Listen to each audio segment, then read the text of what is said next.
Alors aujourd'hui, j'aimerais vous parler de l'éveil. Il y a beaucoup de choses qui ont été dites sur l'éveil.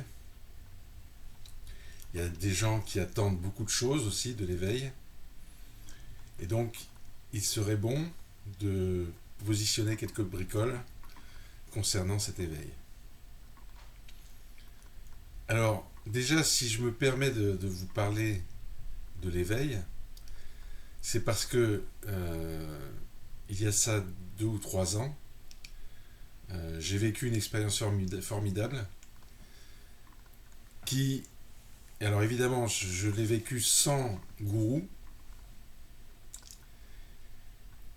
mais c'est tellement fort que j'ai été obligé de constater que j'avais été frappé par l'éveil.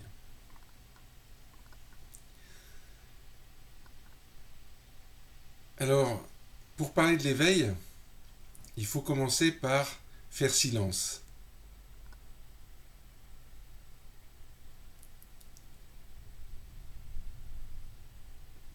Car c'est dans le silence que naissent et que naissent les idées intuitives que l'on peut au rebours parler d'absolu. Et donc, des idées divines naissent du silence.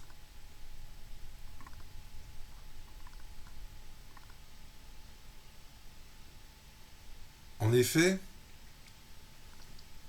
si on a un mental tumultueux, si on pense sans arrêt aux courses que l'on doit faire, si l'on pense sans arrêt à sa petite amie, si on pense sans arrêt à des histoires de ce genre, eh bien on a le petit vélo dans la tête qui tourne à fond la caisse et on est incapable de ressentir les intuitions divines. Et pourtant, c'est bien de ça dont il s'agit. Il s'agit de laisser passer sa personne en second plan et de laisser devant le divin. Alors, moi je suis issu d'une tradition taoïste, enfin disons que j'ai beaucoup cherché à comprendre Lao Tzu, et cette étude m'a conduit à apprécier le Tao. Et puis quand j'ai vécu l'éveil, je me suis dit, mais bon sang, mais c'est incroyable. On peut parler au Tao. Et il nous répond. C'est divin. Et c'est tellement divin que je me suis dit, mais bon sang, cette personne à qui je parle n'est autre que ce que d'autres ont appelé Dieu. Moi, j'étais pas du tout théiste. Pour moi, le Tao me convenait très bien. Et je n'étais pas du tout théiste. Mais force est de constater que je parle à l'absolu et que donc ceux à qui je m'adresse n'est autre que ce que les autres ont appelé Dieu.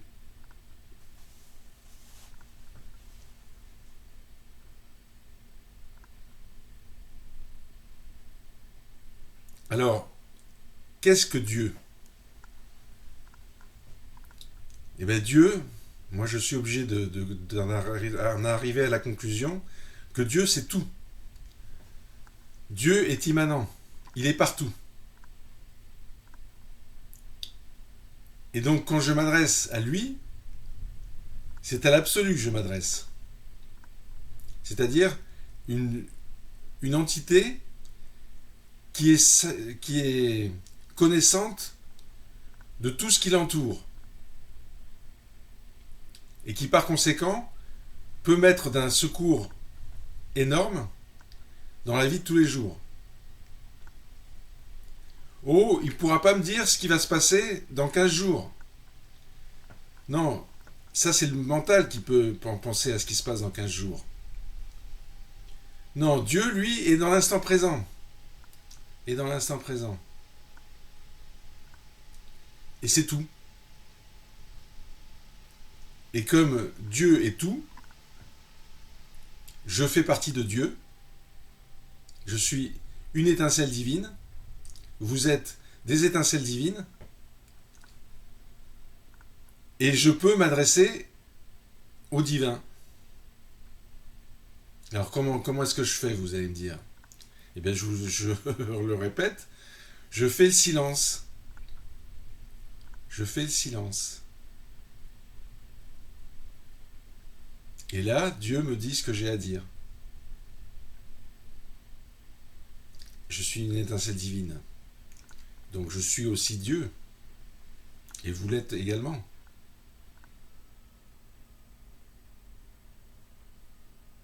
C'est puissant.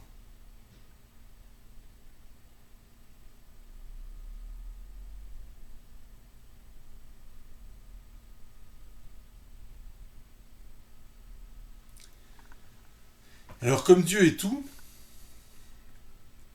et que moi je suis Dieu, que vous êtes Dieu, que ce qui est derrière moi est Dieu, que ce qui est devant moi que vous ne voyez pas est Dieu aussi, eh bien, ça porte un nom, ça. Ça porte le nom de non-dualité. C'est-à-dire tout est un, et pas deux. Tout est un et pas deux.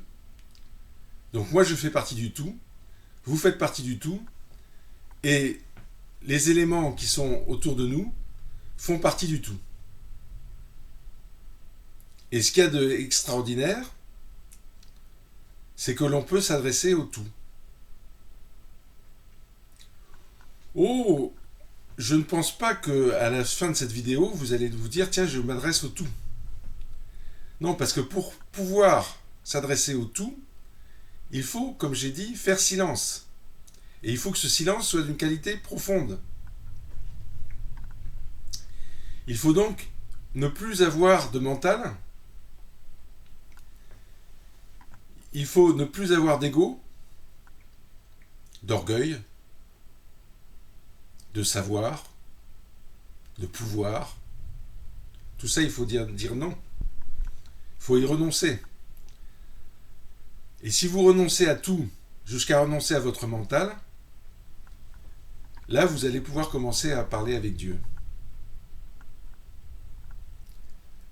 Qu'est-ce que Dieu, quand il vous parle? C'est votre fort intérieur. Mais votre fort intérieur n'est pas accessible si votre mental pense à des tas de choses. Si votre mental vous dit, mince, cette vidéo dure longtemps, est-ce que je vais avoir le temps de l'écouter jusqu'à la fin? Bon, votre mental vous dit des tas de choses de ce genre. Donc il faut être habitué à ne plus écouter son mental et, si possible, à l'éteindre. Ou le mental, c'est pas parce que vous allez l'éteindre que vous allez diminuer. Hein. Le mental, c'est comme le vélo, ça se retrouve très vite. Et effectivement, vous pouvez avoir des calculs à faire. Les calculs, c'est fait par le mental. Je prenais l'exemple d'une amie qui est agricultrice et qui me dit, mais moi je peux pas éteindre mon mental parce que j'en ai besoin pour calculer mes semis. Effectivement, elle a tout à fait raison. Le mental est là pour calculer les semis, mais pas pour dire, ah, dans 5 minutes, j'ai ma cocotte qui est sur le feu, et si je l'écoute pas, je vais trop cuire mes artichauts. Non, le mental, il est là, c'est un outil. C'est un outil. C'est Einstein qui avait dit, le mental est un outil, est un serviteur, il avait dit. Le mental est un serviteur fidèle. Le mental, alors ça c'est le mental intuitif. Non, le mental, pardon, je vais y arriver. Le mental rationnel est un serviteur fidèle. Le mental intuitif est un don sacré. Nous vivons dans une société qui a privilégié l'esclave, le serviteur, pardon, ça revient au même, qui a privilégié le serviteur au détriment du don. Donc voilà, on fonctionne avec le mental rationnel et on fonctionne pratiquement pas avec le mental intuitif. Le mental intuitif, on l'entend si on fait silence.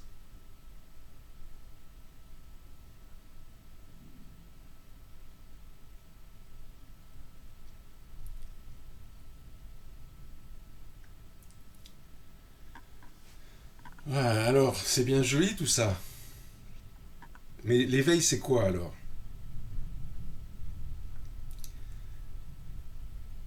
Eh bien, l'éveil, c'est prendre conscience de cette unité de Dieu. Du fait que Dieu est uni. Universel, uni. Il n'y a pas de discontinuité dans Dieu.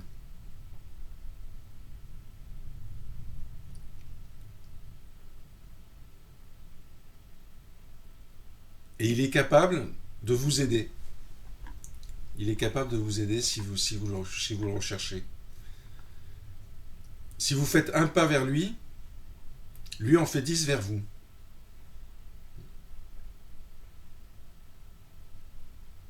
Donc si vous commencez à faire silence, vous allez voir qu'il va vouloir vous dire des choses. Vous montrer des choses, des visions. En méditation, c'est ce que l'on fait. Hein. On éteint le mental et on voit des choses. On a une expérience, on a du vécu. Moi, dans ma vie de tous les jours, je l'utilise, le mental intuitif, pour savoir s'il y a un carrefour, s'il y a une voiture qui va venir de la gauche ou de la droite. Et si je peux y aller. Alors vous allez me dire, j'ai beaucoup d'accidents. Pas plus que d'autres personnes. Pas plus.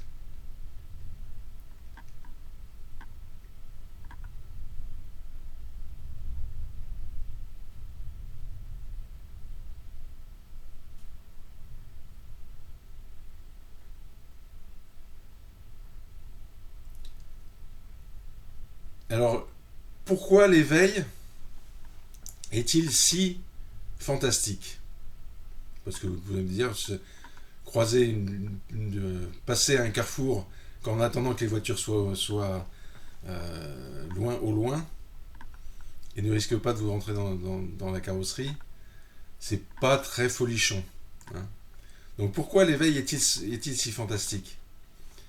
Eh bien parce que Dieu, vous vivez Dieu et vous êtes en Dieu. Donc vous vivez Dieu en Dieu. Qu'est-ce qui peut vous arriver si vous êtes vraiment attentif? Dieu va vous sauver de tous les dangers.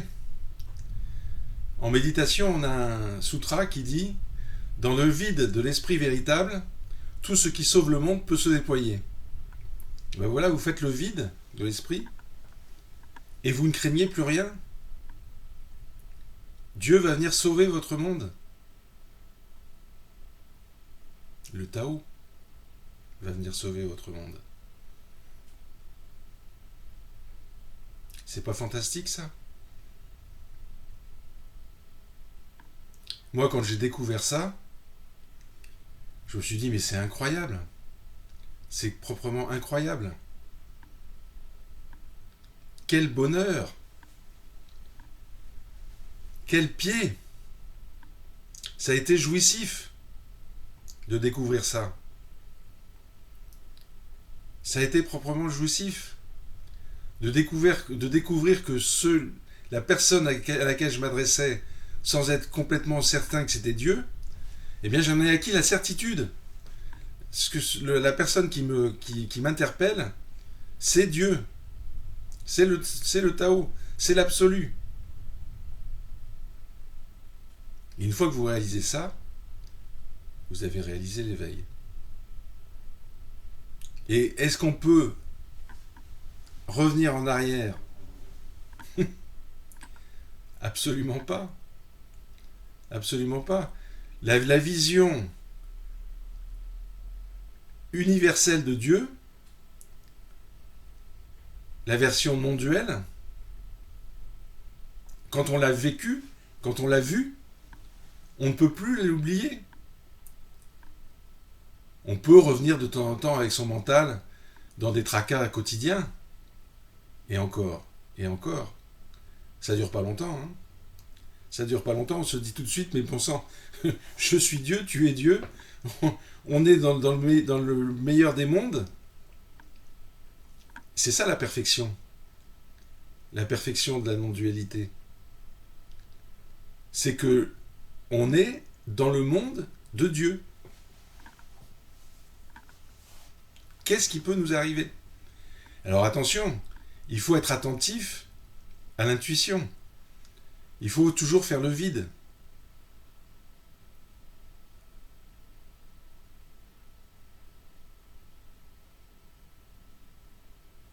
Et faire le vide, ça nécessite du travail. J'en connais qui sont là, qui disent « Ah mince, je pensais que c'était simple. » L'éveil. Non, l'éveil, c'est pas simple. Si c'était simple, il y aurait beaucoup de gens éveillés.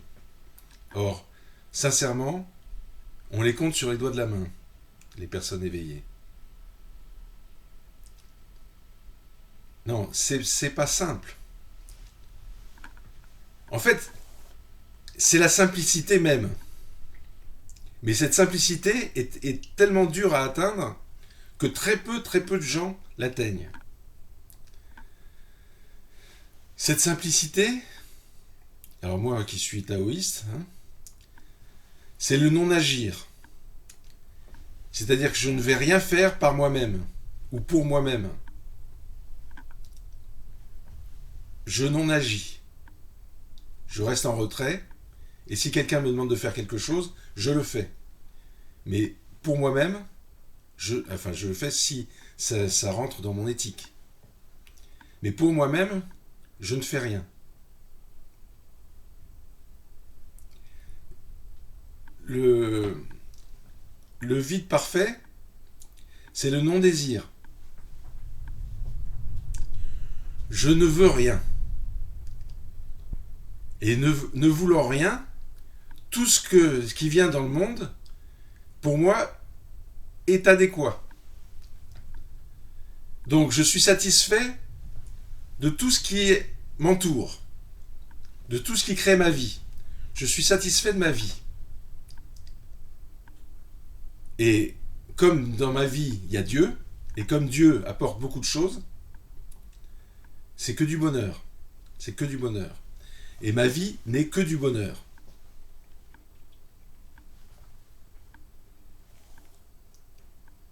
C'est le non-pouvoir. Je refuse d'avoir du pouvoir sur les autres. Ce serait agir contre Dieu. C'est le non-lutter. J'accepte les choses telles qu'elles viennent et je ne lutte pas contre. Enfin, dans les grandes choses qu'il faut diminuer, c'est le non-savoir. Et le non-savoir, c'est quelque chose d'extraordinaire. Je ne sais pas si vous avez bien noté ce que je vais dire. Parce que le non-savoir, c'est le savoir de Dieu. C'est le savoir de l'absolu. Et comme l'absolu est conscient de lui-même, on sait tout dans l'instant présent. Dans l'instant présent, on sait tout. C'est le non-savoir. C'est-à-dire que ça ne sert à rien d'accumuler du savoir dans notre tête, dans notre mental. Ça ne sert à rien quand on sait que tout ce dont on a besoin est dans l'instant présent. Et ne sachant rien, Dieu me vient en aide. Dieu me vient en aide. Et donc, le non-savoir, ça c'est le génie de Lao Tse.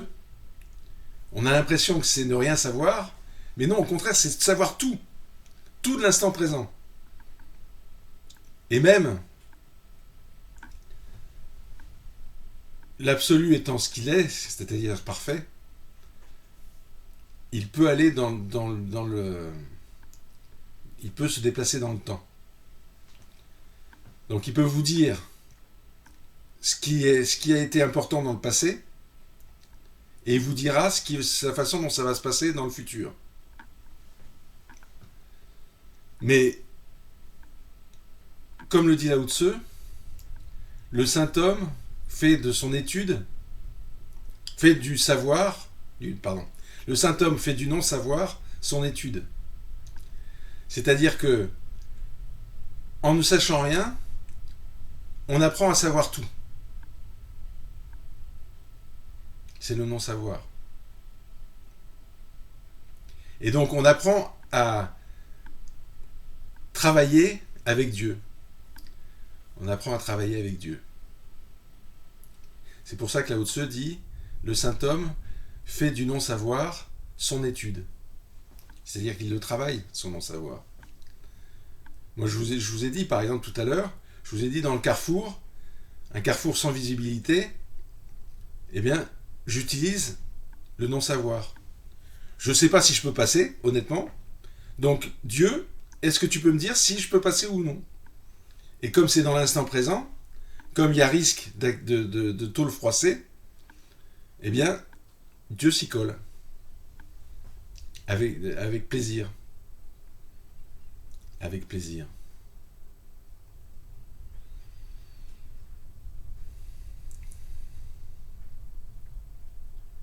Donc l'éveil, il faut travailler le mental. Il faut arriver à le réduire au strict minimum. Au strict, pas forcément minimum, au strict nécessaire. Au strict nécessaire. Et pour le reste, eh bien, on est attentif à l'intuition divine. On est attentif à l'intuition divine.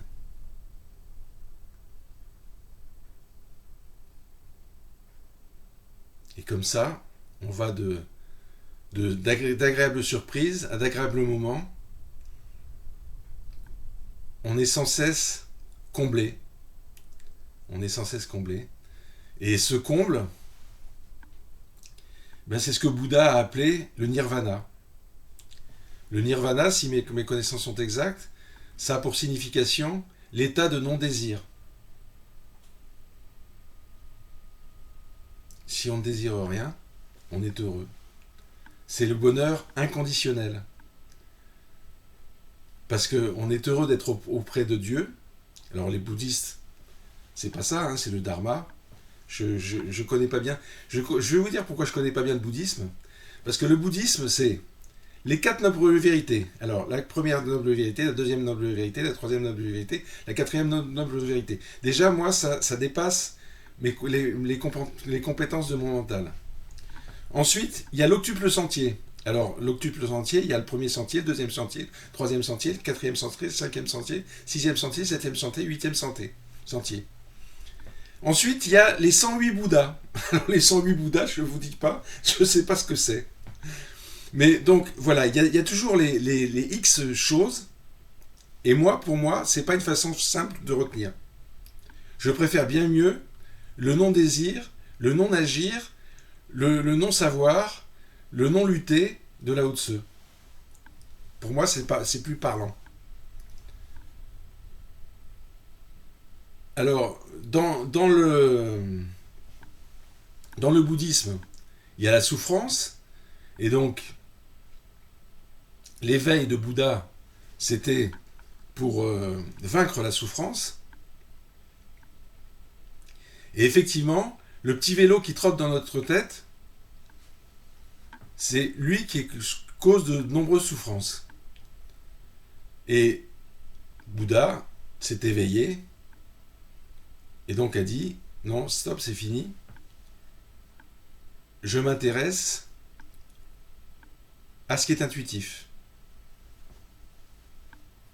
Et je vainc la souffrance.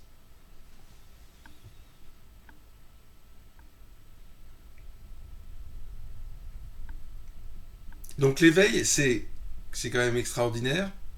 Ça apporte un bonheur inconditionnel. et inconditionnée. Il n'y a pas de raison de ne pas être heureux après ce que je viens de vous dire. Vous pouvez être heureux immédiatement. Je serais ravi pour vous, parce que ça signifierait que vous avez compris ce que j'ai dit et que vous êtes éveillé.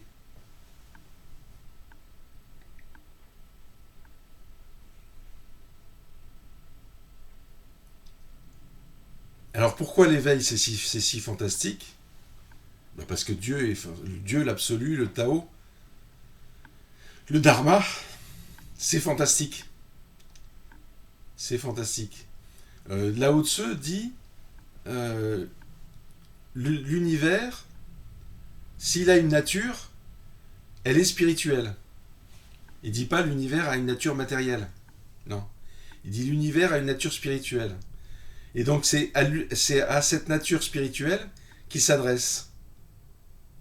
Et c'est de cette nature spirituelle dont il fait son œuvre du Tao Te Ching.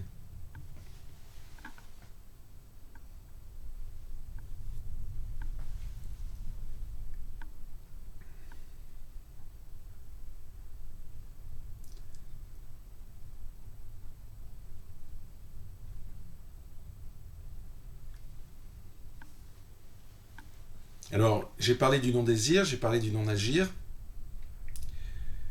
On peut parler du non-lutter, mais ça paraît évident. Hein. Le Tao était comme un fleuve qui coule.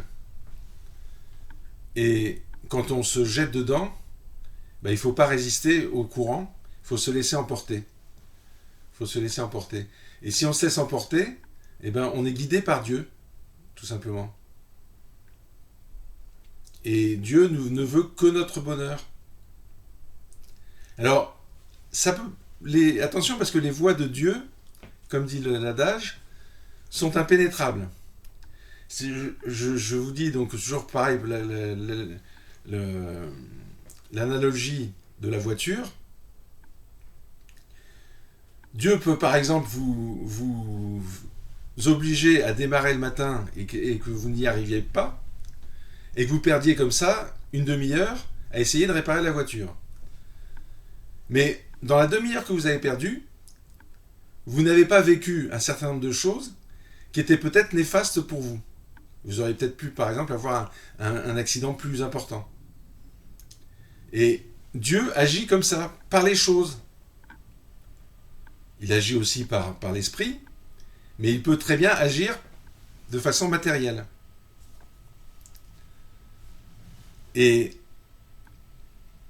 ce que je voulais dire, c'est que comme ces voies sont impénétrables, vous n'allez pas savoir pourquoi il agit comme ça, et vous allez simplement vous rendre compte au bout d'un certain temps, tiens, heureusement que ma voiture est tombée en panne, parce qu'il y a eu un carambolage sur la route que je devais emprunter, et heureusement que je n'ai pas été impliqué dans ce carambolage. C'est toujours comme ça que ça se passe. C'est-à-dire que Dieu ne va pas vous dire attention Olivier, il y a une voiture, il ne faut pas que tu rentres, il ne faut pas que tu t'avances, etc. Il va me faire comprendre les choses de façon intuitive. Alors par contre, on peut communiquer avec Dieu directement. Ça nécessite vraiment une certaine sensibilité et avoir compris comment fonctionne Dieu. La façon de procéder, c'est d'interroger son fort intérieur. Et quand je dis interroger son fort intérieur, c'est interroger son fort intérieur en mettant le mental complètement éteint. Parce que si le mental n'est pas éteint, le mental va se greffer là-dessus, il va dire « Ah tiens, tu devrais faire ci, tu devrais faire ça ». Non, je veux avoir l'avis divin. Donc je ne veux pas des histoires de mon mental.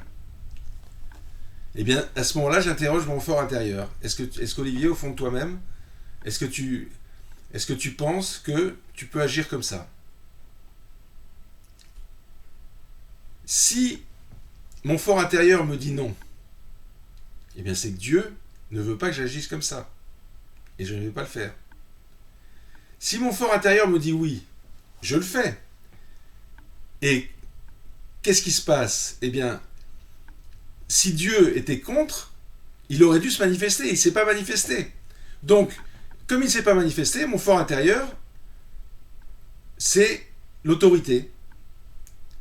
Et je le fais parce que mon fort intérieur m'a dit de le faire. Et le divin peut éventuellement intervenir au niveau du fort intérieur. C'est ça qui est important. C'est-à-dire que, avec un peu d'habitude, on s'aperçoit que le fort intérieur, c'est l'expression de Dieu en soi, tout simplement. Mais c'est très difficile de faire en permanence appel à son fort intérieur. On a très vite, on monte très vite dans la tête, et très vite on fait ce que dicte le mental. Donc, si vous voulez être parfaitement éveillé, eh bien, il faut faire taire le mental et contacter votre fort intérieur.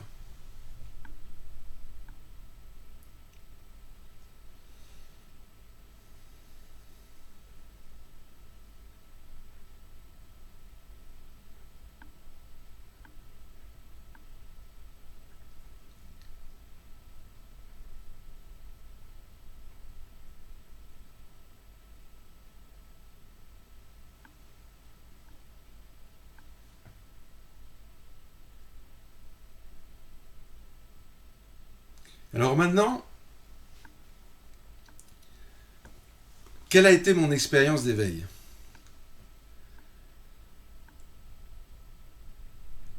Ça s'est passé en plusieurs temps.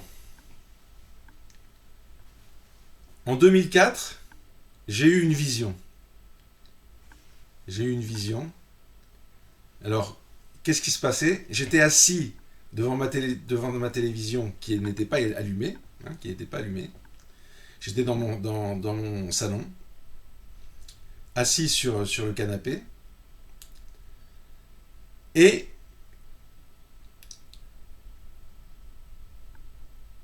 j'ai soudain eu une vision. C'est-à-dire que je regardais encore la pièce, je regardais mon téléviseur arrêté, et je me suis retrouvé dans un champ de bataille. Un champ de bataille des poilus de la Première Guerre mondiale. J'ai reconnu ça aux uniformes bleus des poilus.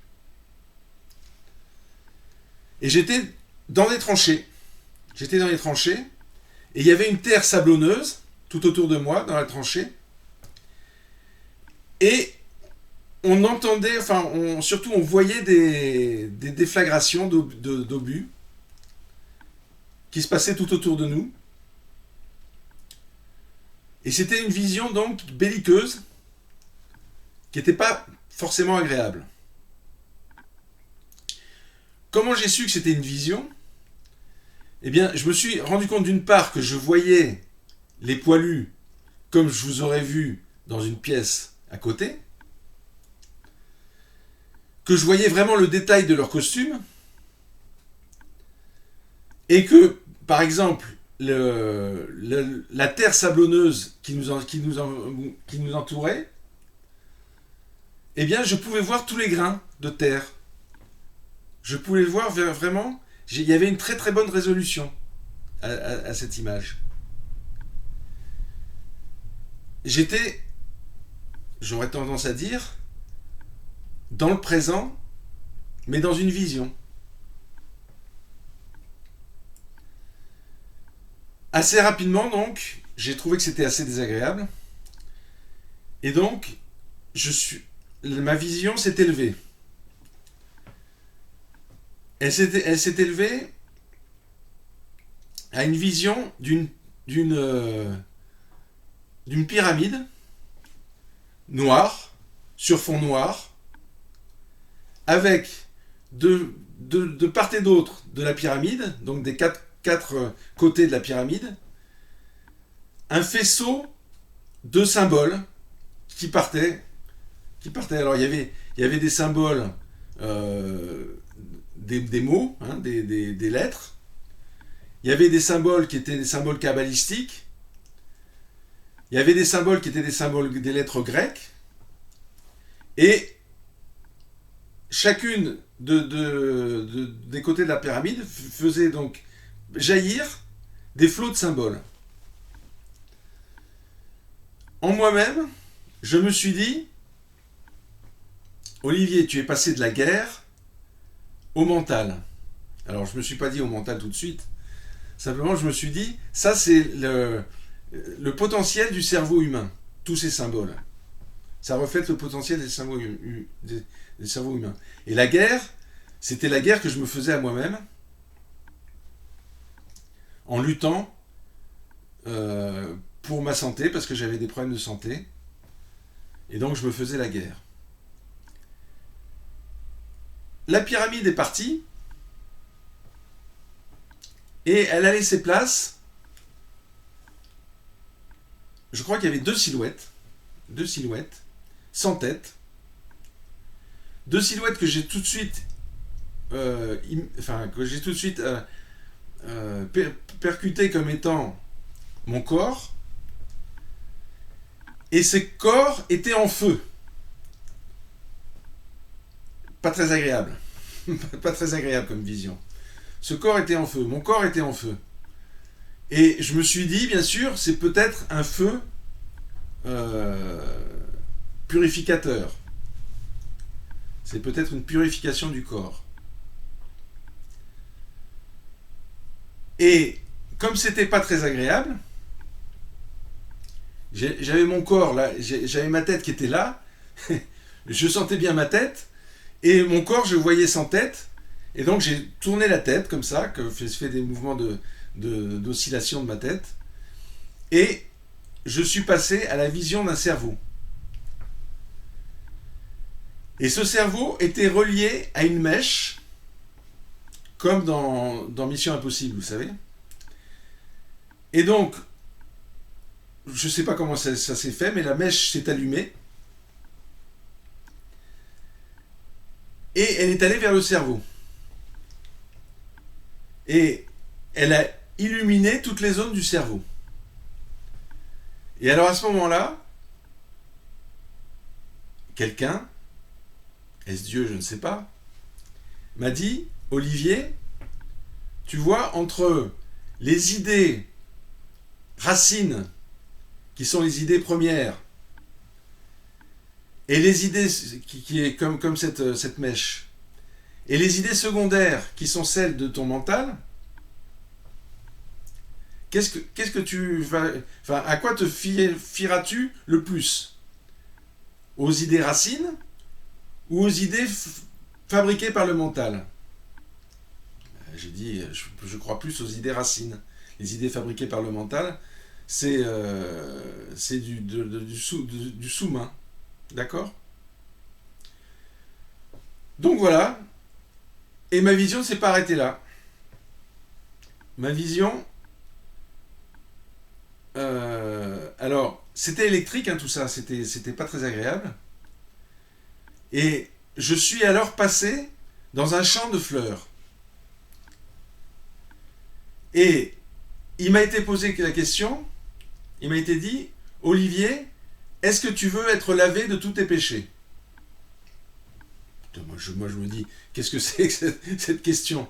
Est-ce que tu veux être lavé de tous tes péchés? Je me dis, je commence à réfléchir. Et je me dis, mais t'es con.